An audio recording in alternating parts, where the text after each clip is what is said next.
Hello everyone, we're discussing photoelectric effect and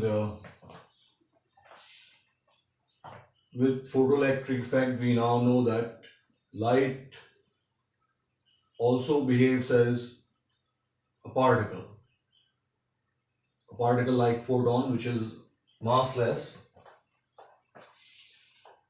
and light is also a wave. This thing creates a situation where you start thinking that maybe all those things which are very small as a particle may have some wave character. This is called dual nature.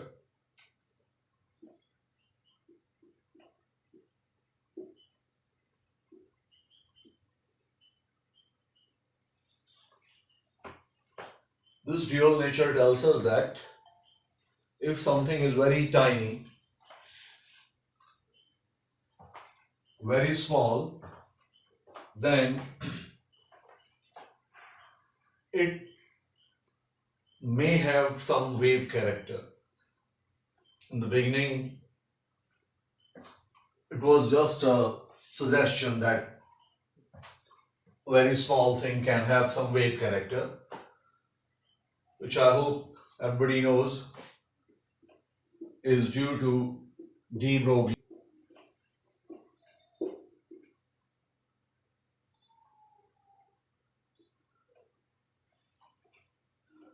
In fact, it's called Bro.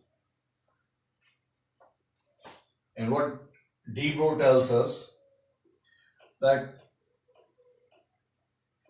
energy of a photon is h nu, which is hc upon lambda, but according to Einstein, energy is also mc square. Energy of a small particle, energy packet, which is photon, is h nu, which is hc upon lambda, but energy of anything is also what? mc square. From this, if you cancel c and square, you get m into c, which is h upon lambda. This m, you can say, is mass of the photon, but it's not. Just dimensionally, we are saying that this is mass of photon and photon is moving with speed of light.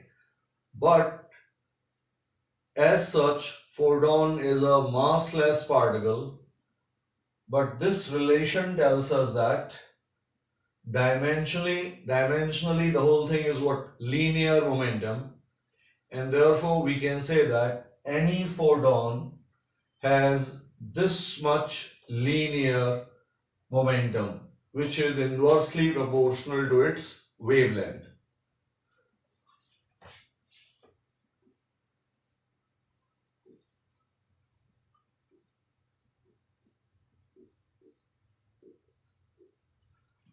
Now remember, you cannot say that mass of photon is 0 multiplied by c, it should become 0. No, we do not define m independently for a photon, but m into c dimensionally is what? Linear momentum, and therefore this h upon lambda gives us linear momentum possessed by a photon. Now, what Bro says, if we can find linear momentum of some small particles like electrons, protons, neutrons, and things like these, then based on their linear momentums, we can calculate wave character or wavelength of that small particle. Suppose an electron with mass m is moving with the velocity of v, then its linear momentum p is m into v. Now, for electron, we have the mass also. This is defined. It is moving with v. This m into v, according to Broglie, gives us wavelength of this moving electron. Initially, it was just a hypothesis, a suggestion that electrons should have this type of wave character. But then it was found that electron definitely has a wave character if you start using interference with the help of electrons, not with the help of light. If you conduct YDSE type of experiment with electrons, then they found that just like bright and dark fringes, there were bright and dark spots. Bright means where intensity of electrons was more as compared to dark positions where that intensity, or you can say number of electrons, were very less. So from this we can find lambda of a matter wave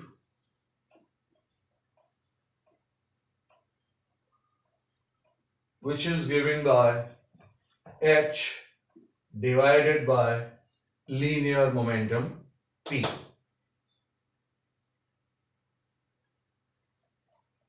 Wrote down this much and then we'll write few statements.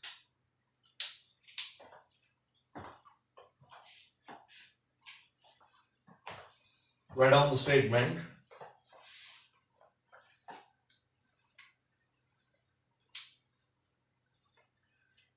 According to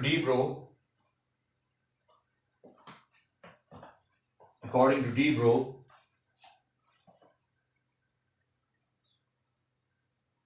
anything which has linear momentum,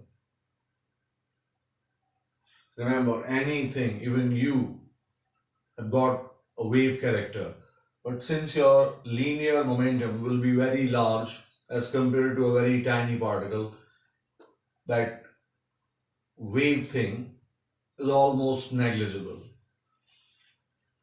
and therefore it's more visible when you have something which is very tiny.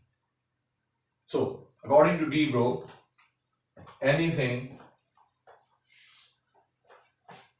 having some linear momentum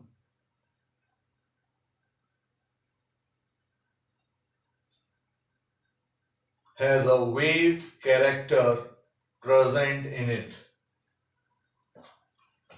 Has a wave character present in it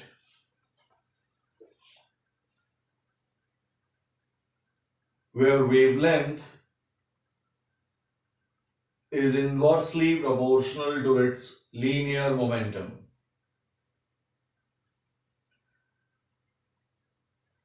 Wavelength is inversely proportional to linear momentum.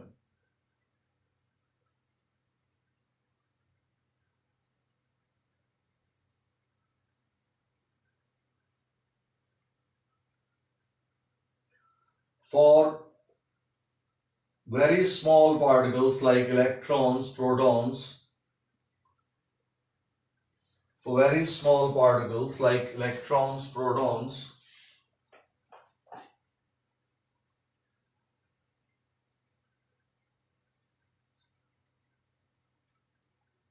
we can see particle nature as well as wave nature.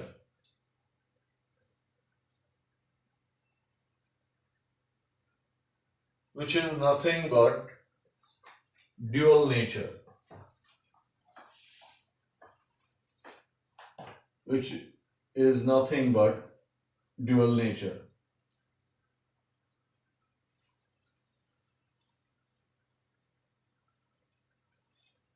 Now, so far, we have never found any experiment in which light can behave as wave as well as a particle, all the experiments which have been conducted so far, they tell us that if, for example, you are conducting YDSE with light, then you will see its wave nature.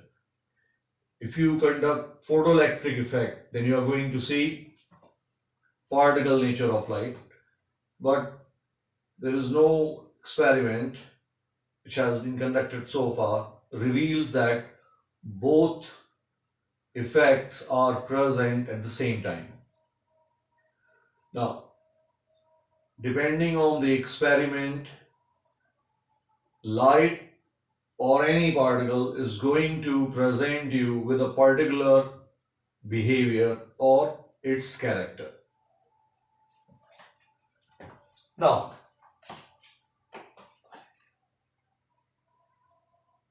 for us, this relation lambda equals to h upon p is something which is important. It gives us wavelength for a particle like electron. It gives us linear momentum indirectly because we have the wavelength of light present. We don't have mass of the photon. As such, it is zero. It's a massless particle. But we can find its linear momentum using h upon lambda. So, let's solve a few questions and then everything will be clear the way this wavelength part, this linear momentum part works. Write down a question.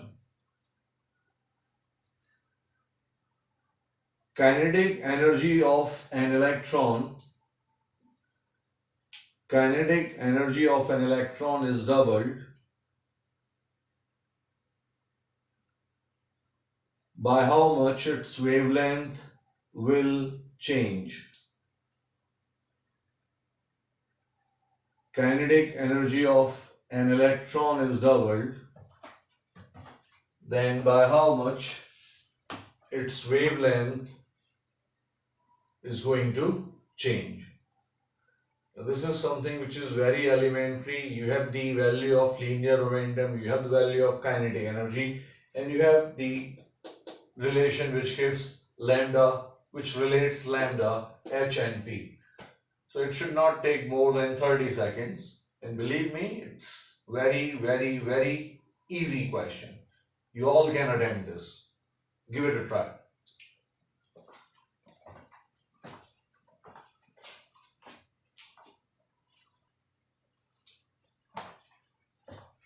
Well, I've got 3-4 responses so far.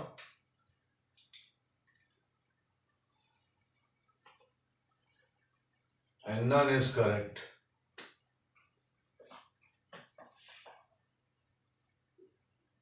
What is kinetic energy? Half m v square.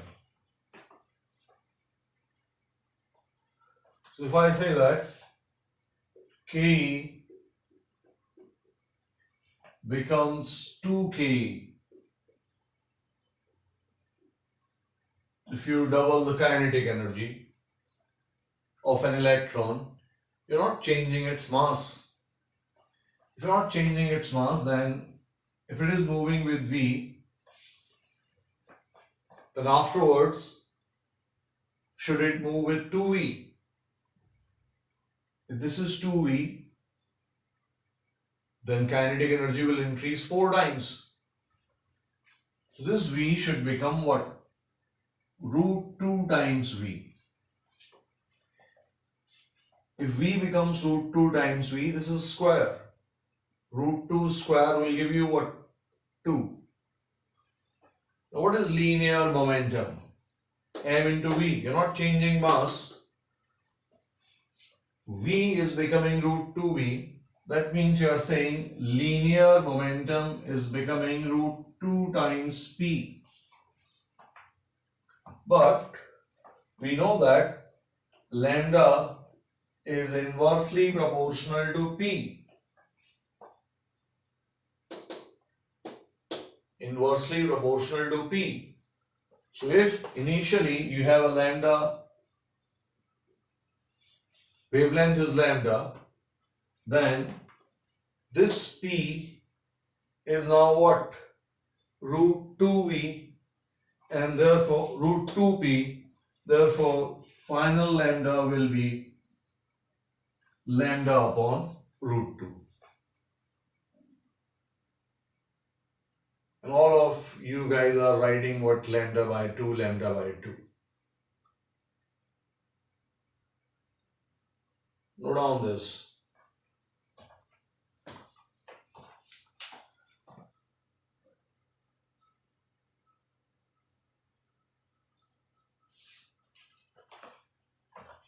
Write down second version of this question.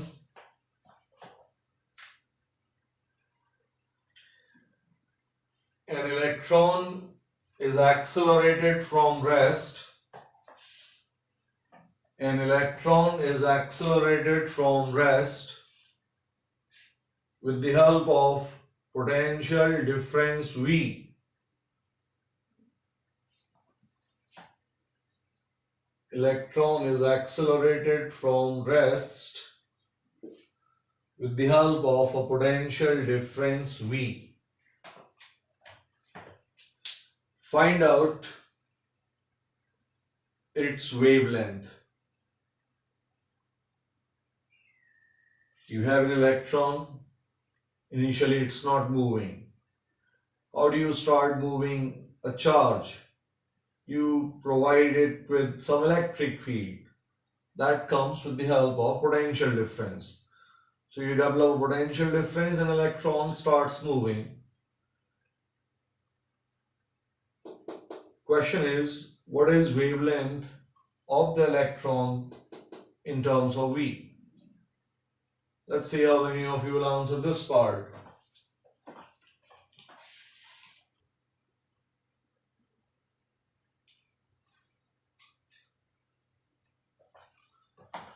Well, only one response.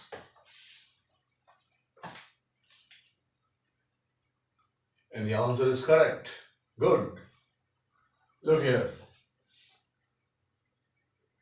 When you accelerate a charge with the help of potential difference V, what is that which we use? We say that loss in potential energy is gain in kinetic energy, which is conservation of mechanical energy. Loss in potential energy is gain in kinetic energy. What is loss in potential energy? E multiplied by V. What is gain in kinetic energy? Half mv square. Don't use negative sign. We are equating mod values, magnitudes. Or you could have done this. Initial kinetic energy is 0. Initial potential energy, U for potential energy. Initial potential energy is Q multiplied by V initial. The place where electron is present, let's say right here, electric potential is V initial. Final kinetic energy plus final potential energy. Final kinetic energy is half mv square. And final potential energy is Q into V final. When electron arrives at this place, it is moving with speed V and potential of this place is V final. This is COME. This equation is what?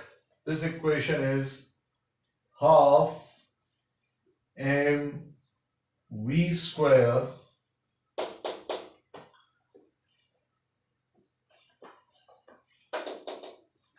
over here, and it becomes E common V final minus V initial.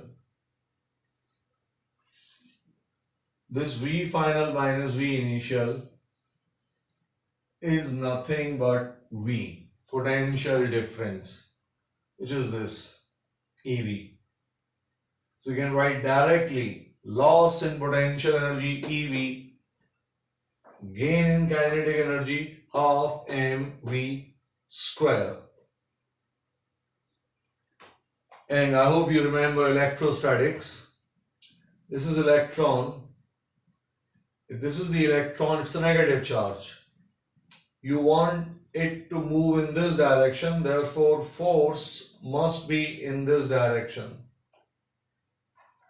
If force is in this direction, then in this direction electric field is present. It's a negative charge. On a negative charge, force acts opposite to the direction of electric field. In the direction of electric field, potential decreases, and therefore V final is greater than V initial. Well, either you have to have this much information or use directly loss in potential energy, gain in kinetic energy. If it's an electron, it works. If it's a proton, in that case also it works. If they say that it's a proton, it will be E positive. You will be writing the same thing, EV equals half mv square. But if you start using concept of force and electric field, for a proton, electric field will be in this direction. Then this will be high potential, this will be low potential. You don't have to worry about all those things if you follow this simple line, that loss in potential energy, as you see in gravitational fall. Loss in gravitational potential energy gives you what kinetic energy of an object. Now, so this EV is coming half mv square. What we need, linear momentum. What we should do? Multiply on both sides with m EV, and let's shift this 2 over here. Shift 2, multiply with m square v square.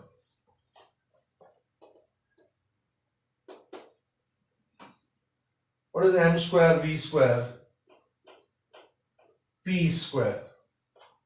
So what is the value of P coming? We need lambda, which is h upon P, and P is coming what? Root over 2meV. This is wavelength. Note down this.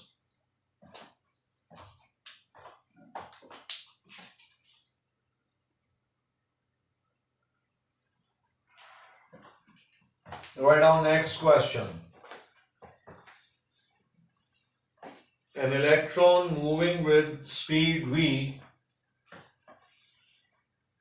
an electron moving with speed v is accelerated with the help of magnetic field B. An electron moving with speed v is accelerated with the help of magnetic field B.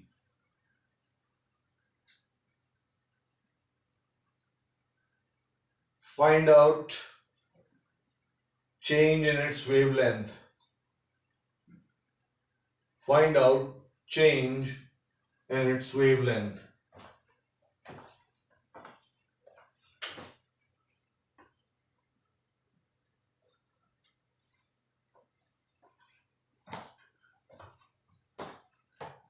No correct response.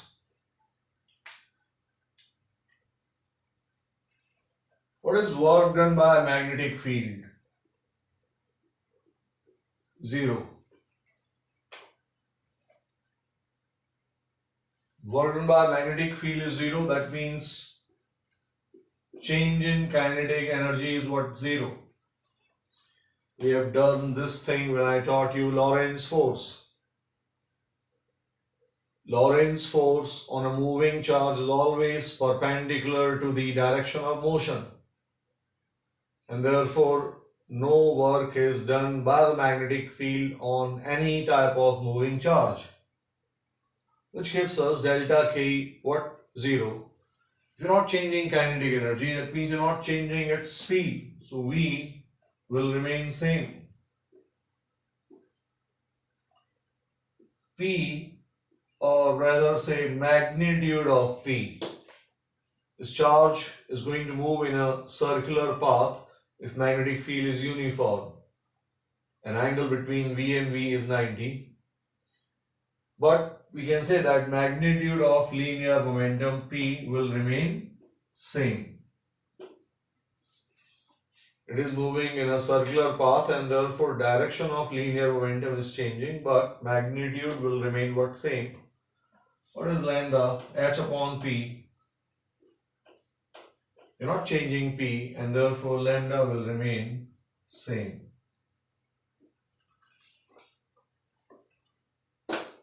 Note down this.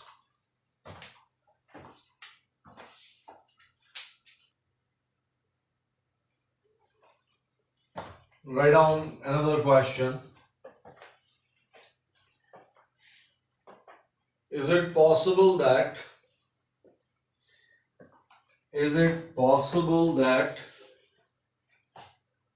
an electron at rest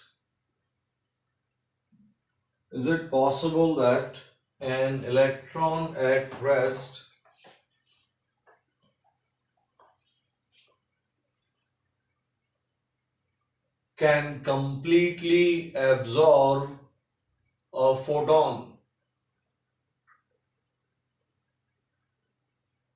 Is it possible that an electron at rest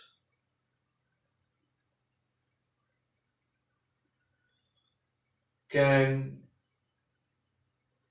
completely absorb a photon?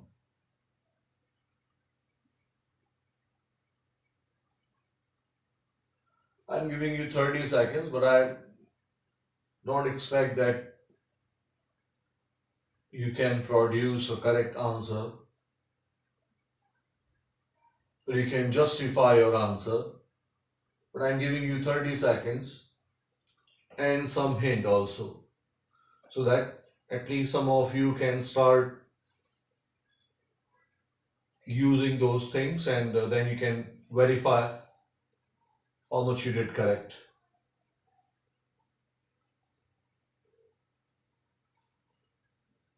Photon has energy. Photon has linear momentum.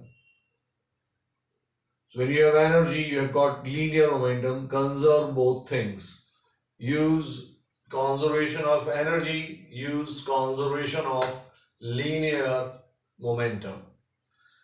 With the help of these two things, you can prove whether an electron which is at complete rest can absorb all the energy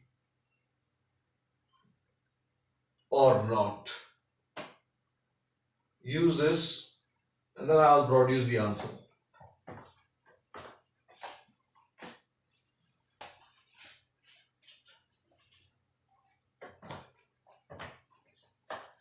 Well, one of you has answered correctly.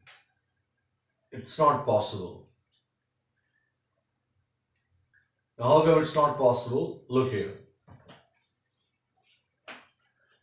So this is a photon.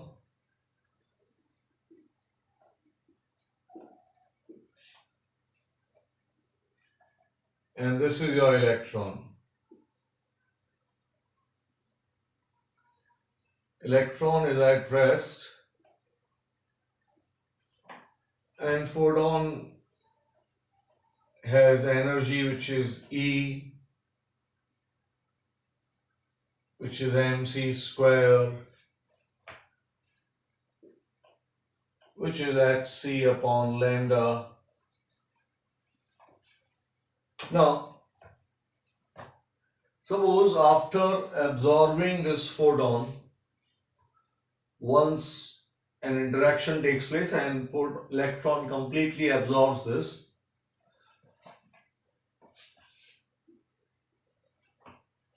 let's show this whole thing in this form as if photon has been captured inside, just so that you can feel the whole thing.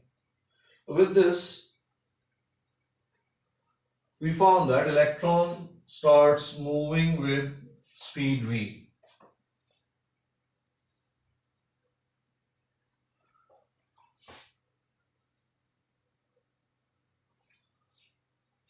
This plus this gives us this. A photon captured by the electron and the system is moving with v. Now, use conservation of energy.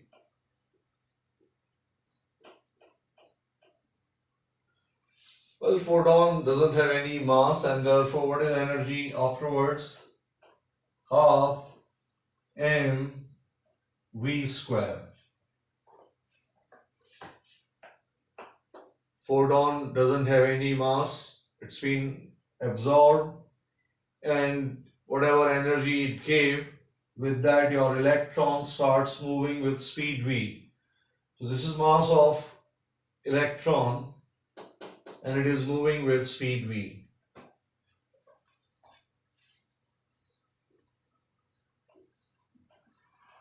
This m is mass of the electron. Initially, electron had no energy. Energy of the photon is what? E. I'm not writing mc square just to avoid confusion between m and m. This m, for the sake of calculation, let's say is mass of photon, although you know that it's 0. We are not using this m, we are writing directly what? E. So this is simple equation. It tells us what?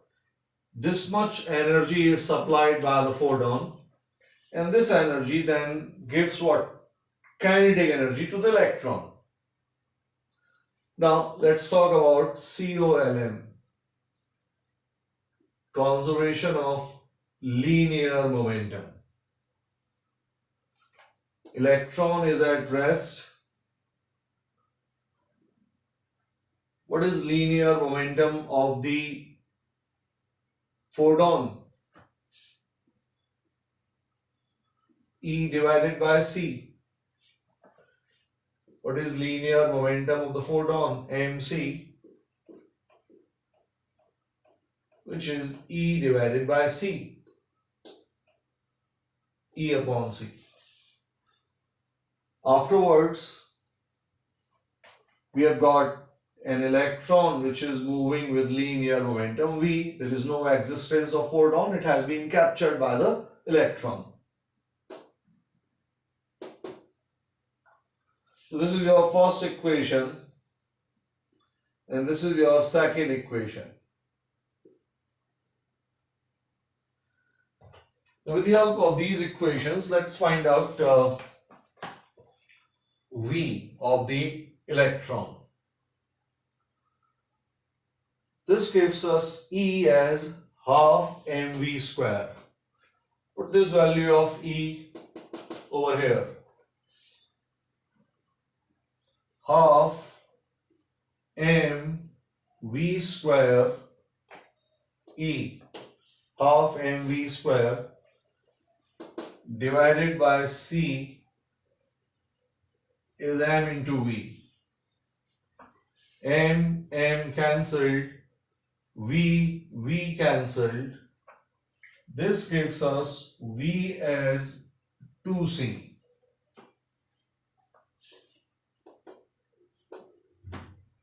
Now this is the problem. Nothing can move faster than speed of light. I hope you know this much.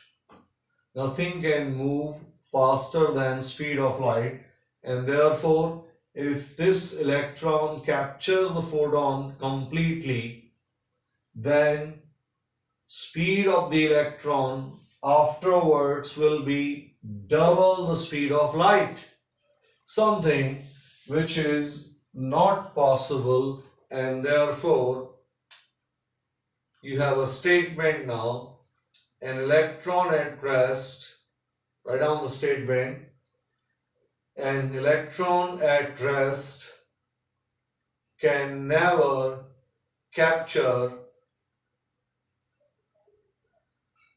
a complete photon. And note down this much.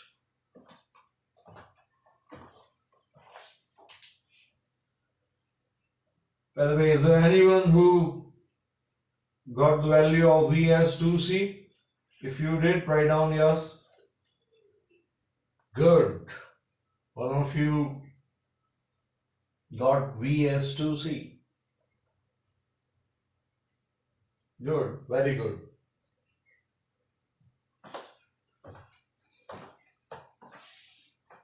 Write down the next question.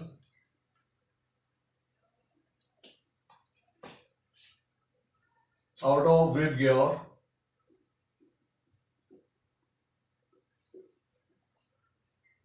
which photon has maximum linear momentum? Violet, indigo, blue, green, yellow, orange, red. Which one has maximum linear momentum? Write down the answer in the comment box.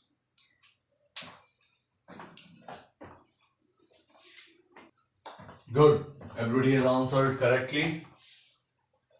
In Broglie, everybody knows that as you move in this direction, energy increases. In this direction, lambda increases. Lambda is maximum for the red color and is minimum for the violet. But linear momentum is h upon lambda. So if you want maximum linear momentum, your lambda should be what? Minimum. Violet has minimum, and therefore in this direction lambda is increasing. In this direction linear momentum is increasing. Note down everything like this. In this direction linear momentum increases. So violet has got maximum linear momentum. Now tell me, which photon is moving faster, violet or red? Which photon is moving faster, violet or red?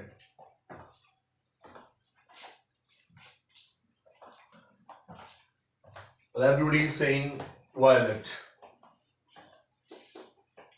The answer is what? They all are moving with same speed, which is called c, speed of light. So all these colors, they move with same speed. You cannot use the concept of m into v directly, because concept of mass for a photon is not defined the way you understand it. We can find linear momentum, but we cannot find m.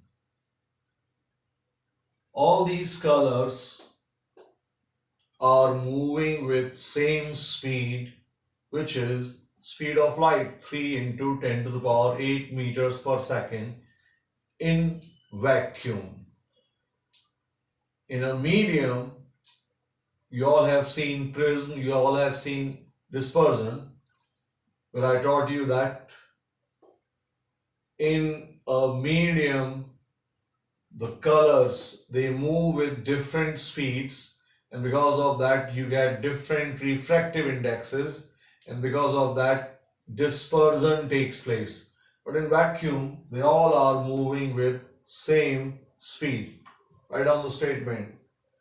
In vacuum, all the colors move with same speed.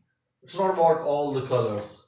It's about all electromagnetic waves, be it X-rays, gamma, ultraviolet, infrared, everything in vacuum is moving with what?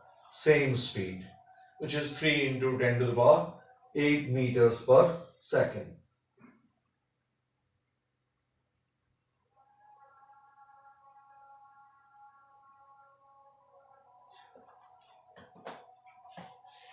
Write down next question.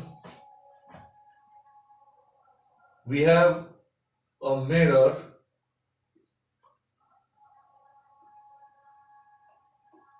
and on this mirror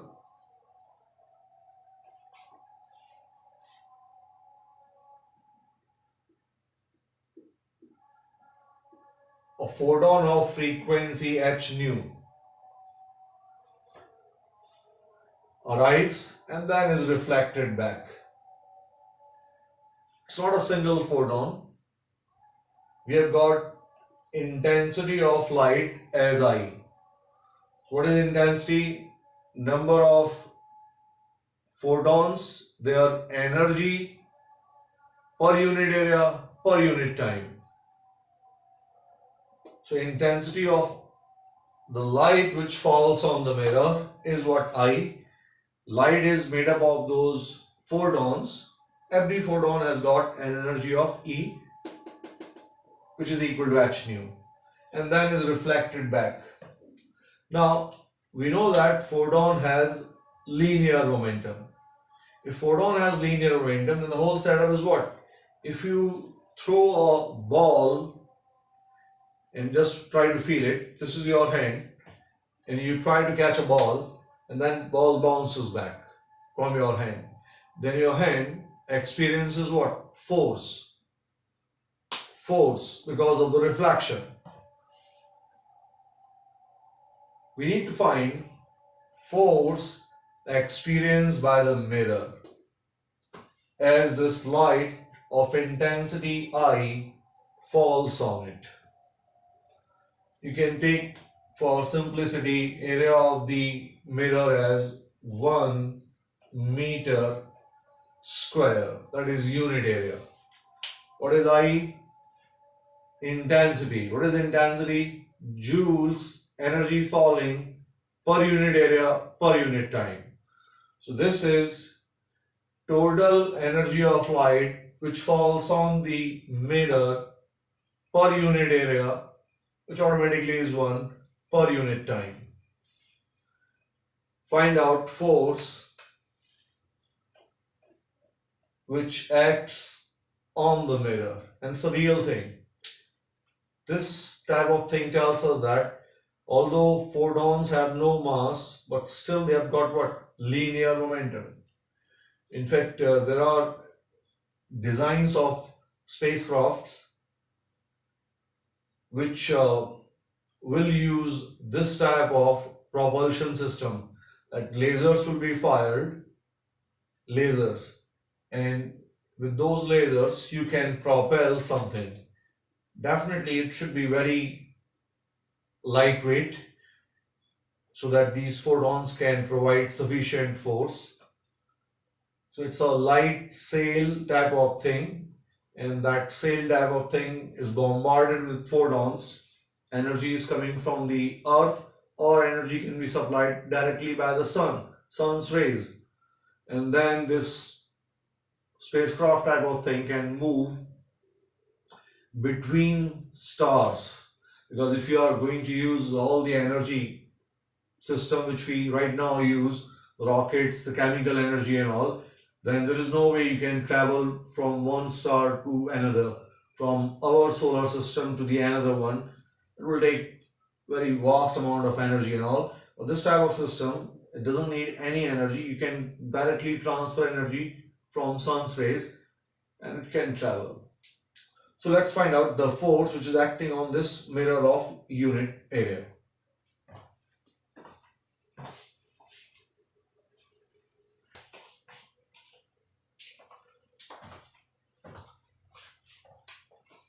Look here.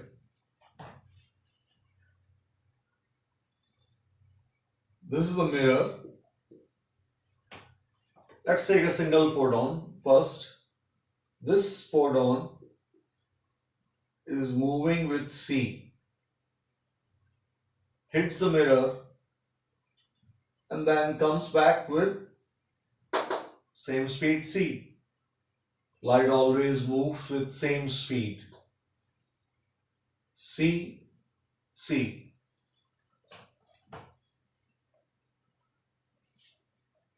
What is F? Second law. Newton's second law. dP by dt. So if we can find change in linear momentum of the photon or collection of photons, we can find force on the photons. If we can find force on the photons, then third law says same force will be present on the mirror. Action and reaction. So a force will act on the mirror in this direction and a force acts on the photon in this direction. Action and reaction. So we can find this force. We have found this force. What this force does? This force changes linear momentum from this direction to this direction.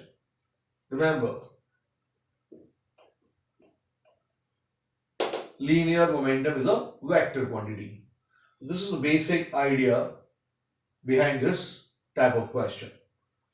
Now, how do you find dP and all? Let's see this. What is P initial?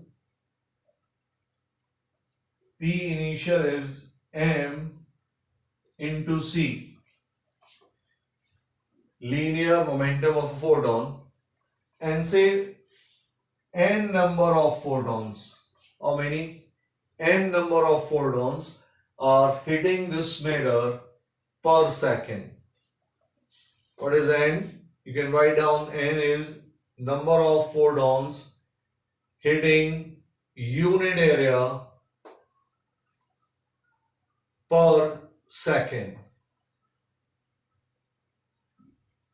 Number of photons hitting the surface of the mirror, which is already 1 meter square, every second. So this is P initial, but don't forget to use,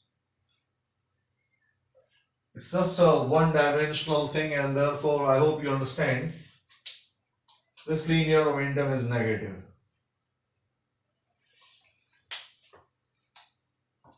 In this direction. Or you can use minus I cap if you wish, but directly P initial is what? Minus of NMC. And what is P final? Assuming no absorption by the mirror, all these n electrons will be reflected, and final linear momentum therefore is what? NMC in the positive direction.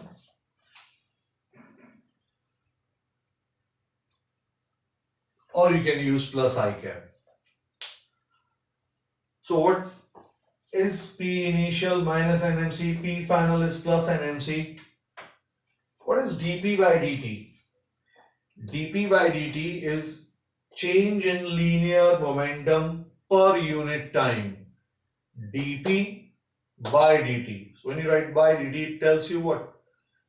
Per second, what is the change in linear momentum? Per second, change in linear momentum is from that P final minus P initial, and we can write dt as 1 second. Per second, this is the change, P final minus P initial, which is coming 2 NMC. NMC minus NMC is 2 NMC divided by 1. We don't have to worry about dt, because remember, what is dP by dt? change in linear momentum per unit time. That is change in linear momentum per second. This is linear momentum of the electrons which arrive per second, reflected by the mirror per second. It gives you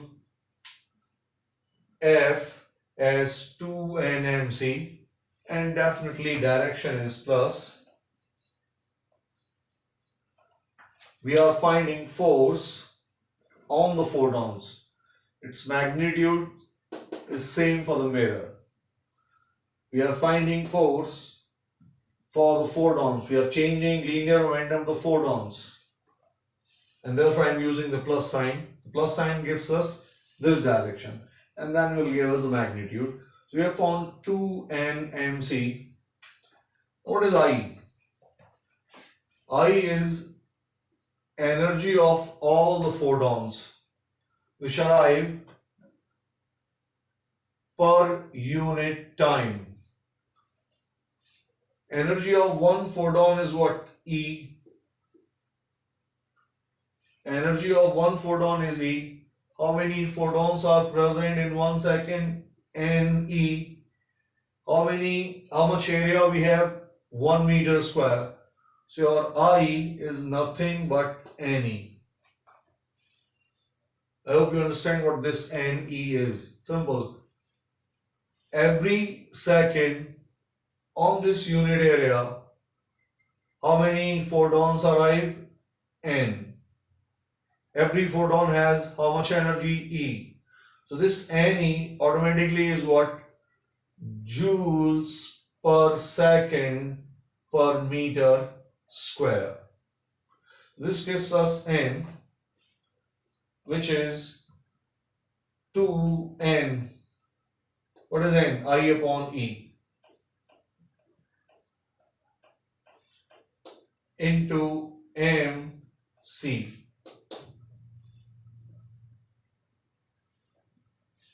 This is, what is E? What is E? mc square. E is what? mc square multiplied by mc. And what is the final answer? The final answer is 2I divided by C. C cancel. This much force is experienced by the mirror. 2I divided by C.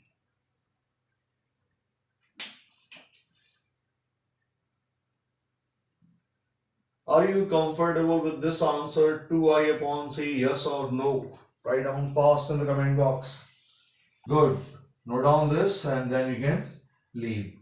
Thank you very much.